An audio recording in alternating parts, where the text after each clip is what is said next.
Nome do Pai, do Filho e do Espírito Santo. Amém. Queridos irmãos, neste domingo 25, depois de Pentecostes, Nosso Senhor compara o reino dos céus a uma semente de mostarda e a uma medida de fermento.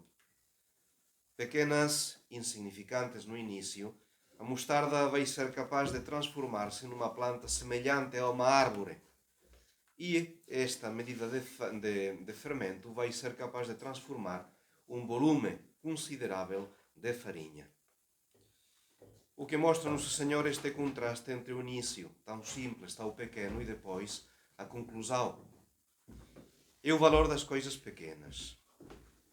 A nossa vida está composta de coisas pequenas, de muitas nadas. Olhemos para a nossa vida de todos os dias, esta vida rutinária, habitual. O que há de particular, de heroico? Nada, nada. E, no entanto, através destas nadas, vai tecendo-se precisamente uma rede que forma as nossas virtudes, e estas virtudes trabalhadas vão preparando a nossa santidade. Isto é, a nossa jornada, nestas pequenas nadas, está cheia de 1000 ocasiões de sermos fiéis a Deus e de dizermos a Deus que o amamos. São Francisco de Sales, no seu famoso livro, a Filoteia, ou a Introdução à Vida Devota, diz: é justo e bom, Filoteia, que te prepares para suportar grandes cruzes por Nosso Senhor, que leves o teu amor até ao martírio, que lhe ofereças tudo o que tens de mais caro, se ele o quiser aceitar, pai e mãe, irmão e irmã, marido e mulher, filhos e amigos, teus olhos e até tua vida, coisas todas essas que já lhe deves, porque tais devem ser as disposições contínuas do teu espírito e coração. Mas enquanto a divina providência não exige de ti grandes coisas, enquanto não te pede os olhos por seu amor, ofereça-lhe ao menos os teus cabelos.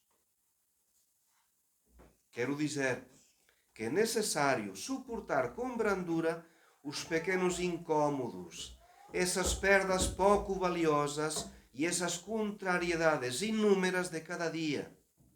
E essas pequenas ocasiões, sendo suportadas por um verdadeiro amor a Deus, granjear-te-ão inteiramente o seu coração.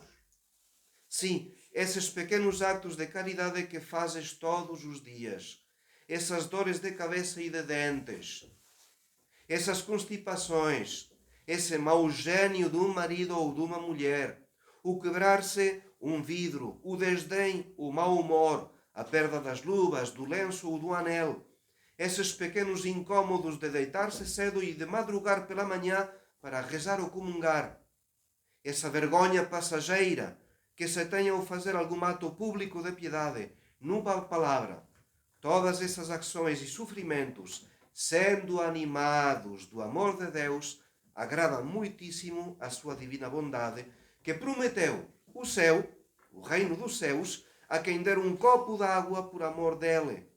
Isto é, infinitamente mais do que todo o mar em comparação de uma gota d'água.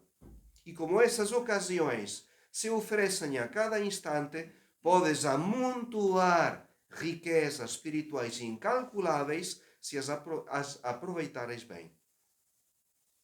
E então dá o exemplo na vida de Santa Catarina de Sena, onde se vêem tantos raptos de espírito em Deus, onde há tantas palavras de uma sabedoria sublime e mesmo sermões inteiros, e, diz o santo, não duvidei que ela tenha arrebatado o coração do esposo celeste com tudo isso. Mas muito me consolou vê-la noutras ocasiões ocupadas, por ordem de seu pai, na cozinha, com a assadeira, atiçando o fogo, preparando a comida, amassando o pão e fazendo, enfim, os ofícios mais humildes da casa, cheia de uma coragem oriunda do amor de Deus. E não aprecio menos a simples meditação que ela fazia no meio destes serviços vis e abjectos do que os êxtases e os raptos que lhe foram tão habituais e que constituíram talvez uma recompensa por sua humildade e desprezo.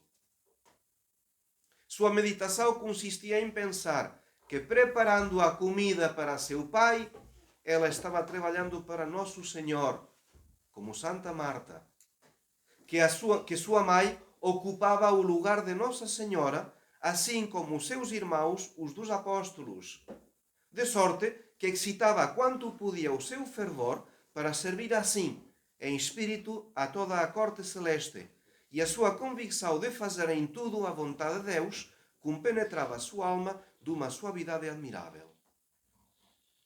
Aduzite este exemplo, Filoteia, para veres a importância de fazer todas as tuas ações, por mais pequenas e baixas que pareçam, como os olhos em Deus, para servi-lo e agradar-lhe.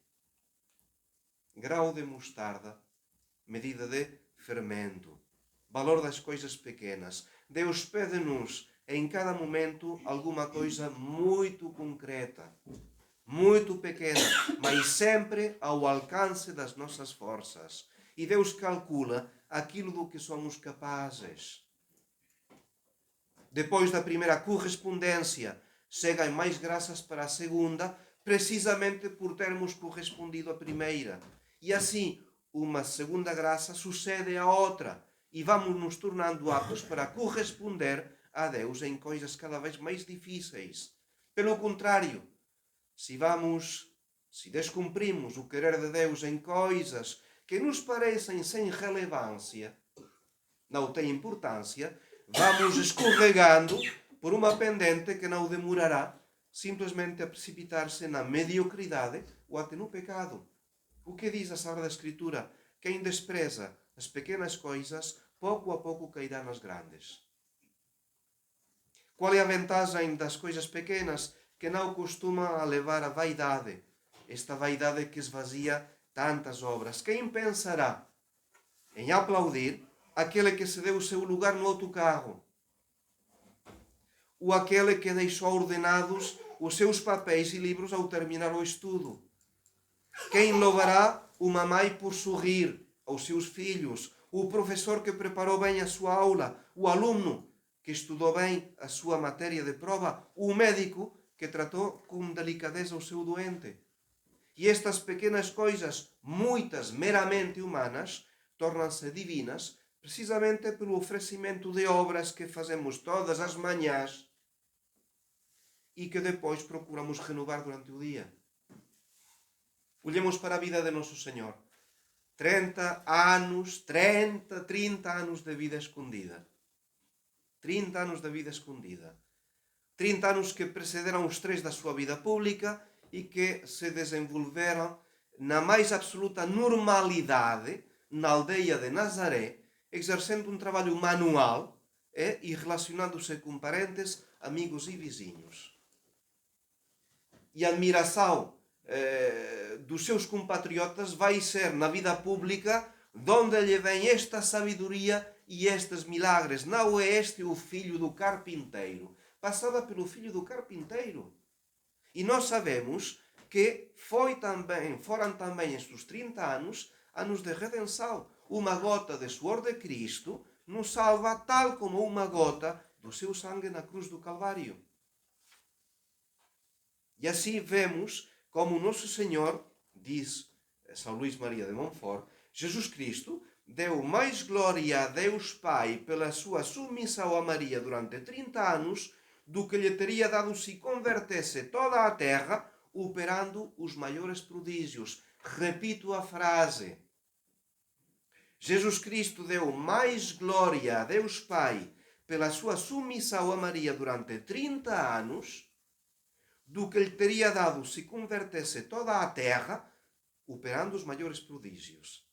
E continua usando, tendo diante dos olhos um exemplo tão visível e conhecido de todos, seremos nós tão insensatos para julgar possível encontrar um meio mais perfeito e mais direto de glorificar a Deus do que a submissão a Maria, a exemplo de seu divino Filho?